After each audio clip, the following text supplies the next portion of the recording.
Welcome class 10 to our literature class of The Merchant of Venice, Act 3, Scene 3. Well children, in the previous video I have completed Act 3, Scene 2, and let me sum up what has taken place towards the end of Act 3, Scene 2. After Bassanio had chosen the correct casket and he was supposed to marry Portia, at that point Salerio comes in back from Venice. He has brought a letter from Antonio for Bassanio. He is accompanied with Lorenzo and Jessica, whom he meets on the way. In the letter, Antonio informs Bassanio that since his ships have been lost at sea, so Antonio is not able to repay Shylock's loan and therefore is prepared to die. However, Antonio wishes to meet Bassanio once before he dies, and at this juncture, on hearing the news or the letter, Portia generously offers to pay thrice the amount of the loan. However, she suggests that Bassanio and she should get married immediately, after which Bassanio is to go to help his friend Antonio to Venice and bring him back to Belmont. Now coming to Act 3, Scene 3, let me sum up what is going to take place in this scene. So in this short scene, we will see that Antonio has been arrested for the non-payment of the debt, and he comes to Shylock accompanied by his jailer, the gaoler.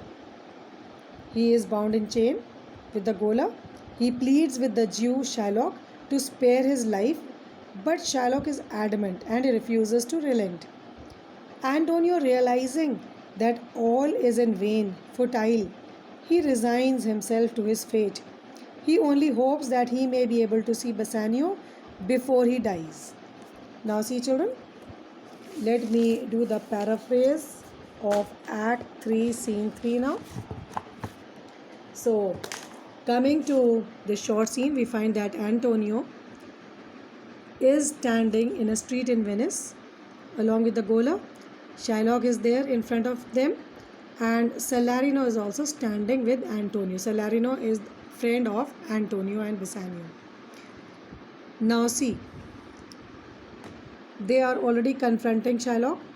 Now Shylock, seeing Antonio with the gaoler, is angry with the gaoler. He is scolding the gaoler, the jailer. He says, "Gaoler, look to him. Tell not me of mercy. This is the fool that lent out money gratis. Gaoler, look to him." He says, "You, gaoler, take care of this man Antonio, means guard him carefully because he is a prisoner. Let not me of mercy, means do not tell me to show mercy to him. And this is the fool that lent out money gratis." Gratis means without taking interest. He is pointing to Antonio that Antonio, this is the man who used to lend money to people without taking interest. Gaoler, look to him. Gaoler, take care of him. Guard him carefully. Now Antonio is pleading. For the first time we see in the play till now that Antonio was otherwise very much rude with Shylock and used to look down upon him the whole time. For the first time he is submissive and he is requesting Shylock, "Hear me yet, good Shylock." Antonio says, "In spite of whatever has been done, Shylock, I would like you to hear me." But Shylock is, of course, his usual self. He is cruel. He is not ready to relent. He says, "I will have my bond. Speak not against my bond."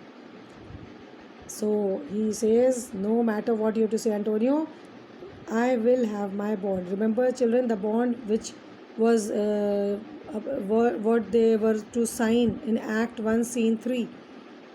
The bond according to which Shylock would take a pound of flesh from Antonio's body if Antonio was not able to repay back the 3,000 ducats within 3 months.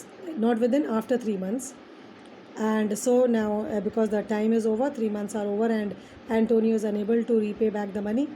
So Shylock is having his opportunity to take revenge. He says, I will have my bond. Speak not against my bond. Don't speak, Antonio, against the bond. I have sworn an oath that I will have my bond. This line is important. Now, Shylock puts an end to the speculation. No matter whatsoever, he says, I have already taken an oath. I will not go back against the oath. I will not break the oath. I am going to have my bond. Means I will take your pound of flesh and nothing else. Thou calledst me dog before thou hadst a cause. He is now reminding Antonio, you used to call me a dog even before you had a reason to call me so. But since I am a dog, beware my fangs. But now, because according to you I am a dog, so because Antonio, you used to call me a dog, and according to you I am a dog, beware, be careful of my teeth because they can bite. The Duke shall grant me justice. He says, rest assured, I am going to be given justice by the Duke.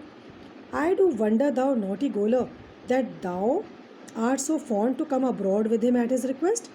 Then he is scolding the gaoler. He says, I am surprised, you mischievous, you not so good for nothing gaoler, that you are so foolish, for me is foolish, that you have been so foolish to come abroad, to come out, bringing him out of the prison at his request, at Antonio's request.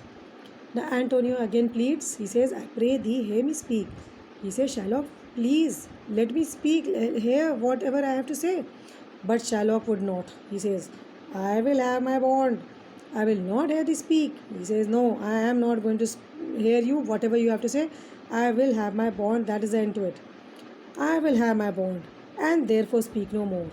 So see, again he again stresses that I will have my bond, so speak no more, you don't have to speak anything else. I will not be made a soft and dull-eyed fool to shake the head, relent and sigh and yield to Christian intercessories. Follow not. I'll have no speaking, I will have my bond. But Shylock vehemently denies, saying that I will not hear you, therefore speak no more. He says, I will not be made a soft and dull-eyed fool. Soft means I will not be made a soft fool or sentimental by your words, or somebody who can be easily deceived, so that I will start shaking my head and give in and yield to the Christian intercessories, to those pleaders, the Christian pleaders, like maybe he's pointing to the gaoler or to Salarino over there, or those who are pleading on your behalf. I am not going to give in to anybody's pleas. I will have my, so better not follow me. That means Shylock is already started walking away from there, and they are following him. He says, come on, don't follow me. I have no speaking. I'll have no speaking. I have nothing to speak to you. I will have my bond. I will just have my bond, nothing else. See, in this scene, Shylock has already said that I will have my bond, that he is going to have his bond 5 times, underlying the importance of it, that we come to know that no matter what, Shylock is going to have his revenge. He is going to have the pound of flesh from Antonio's body, and would not accept any amount of money in exchange for that. And saying this, he exits, he leaves the stage, he is no longer there. And now Salarino, Antonio and the gaoler are left standing over there.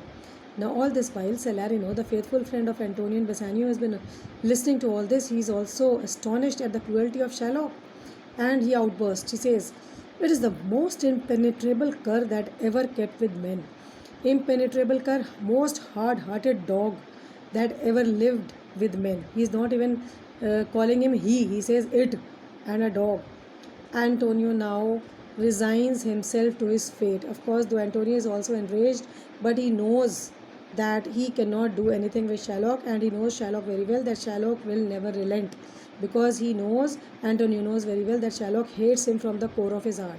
So now at last Shylock says, let him alone, let Shylock go. I will follow him no more with bootless prayers. He says, no longer am I going to follow him with useless, futile prayers. All these requests are useless with him. He seeks my life. Antonio finally knows that Shylock is after his life. His reason well I know. And Antonio says, I know very well what is the reason for that. See what reason Antonio cites for Shylock being after his life. He says, I oft delivered from his forfeitures many that have at times made moan to me. Therefore he hates me. So the one reason Antonio gives, that why Shylock hates him is that because he says so many times in the past, I have I freed so many people from his clutches because he was to take the penalty for the amount, the loan he had given to them, and when they were not able to pay back that amount, the penalty, from that penalty, Antonio has been able to save them by giving their debts.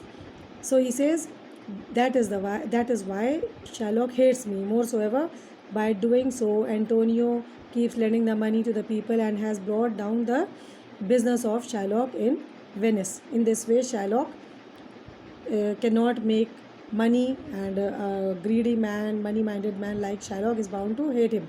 Of course, in the previous scene, we know other reasons also why Shylock hates Antonio. Because Antonio is a Christian, and also because Antonio has been looking down upon Shylock, teasing him even at the Rialto, calling him a dog, spitting at his gabardine, at his beard, and so on and so forth. So we know that those reasons should be known to you. Now Salarino says, I am sure the Duke will never grant the forfeiture to hold. Now, of course, this friend of Antonio, Salarino, is trying to console Antonio. Says, I am sure, of course, the Duke cannot let this law get a foot, and he will never let Shylock to take the pound of flesh. He will never allow the law to enforce this law. But now, see, children, we come to know about Antonio's trait of character. He is a law-abiding citizen. He is a responsible citizen, and he knows very well that the Duke cannot deny the course of law on behalf of Antonio just for one citizen. Why? Because he cites the reason. For the commodity that strangers have with us in Venice, if it be denied with much, impeach the justice of the state. He is giving the explanation that if the Duke changes the law in favor of Antonio, who is a Venetian citizen, against Shylock, who is a foreigner, it is going to shake the confidence of the foreigners in the law of Venice. Since that the trade and profit of the city consisteth of all nations, because so many other countries, they trade with Venice, and of course this loss of confidence will mean loss of trade, for the trade of Venice is largely with the foreigners, and foreigners will not have their dealings. They will not risk their money in a state where the judges ignore the law, or they take sides with the citizen of Venice against the foreigners. So he said, therefore go. So gaoler, let us go to the prison, take me to the prison. These griefs and losses have so much baited me that I shall hardly spare a pound of flesh tomorrow to my bloody creditor. He now remarks to himself, moreover, he says, these sorrows and these losses means my ships being wrecked and not returning in time, that I am a bankrupt person, all these sorrows, they have depressed me so much that by tomorrow I doubt even if a pound of flesh is going to remain on my body. Of course, it is hyperbole and is exaggerating that I don't think so. Even a pound of flesh will be left on my body to my bloody creditor, so that Shylock, who is a blood-thirsty creditor, will be able to take from my body. Well, gaoler, go on. Okay, gaoler, come on, let's go to the prison. But only one wish he has. He says, pray God, Bassanio come to see me, pay his debt, and then I cannot. He says, I pray to God that Bassanio may come and see me pay his debt. Let me see him before I die, and then I do not care for anything else. So see, children, with that we end, and do your assignment.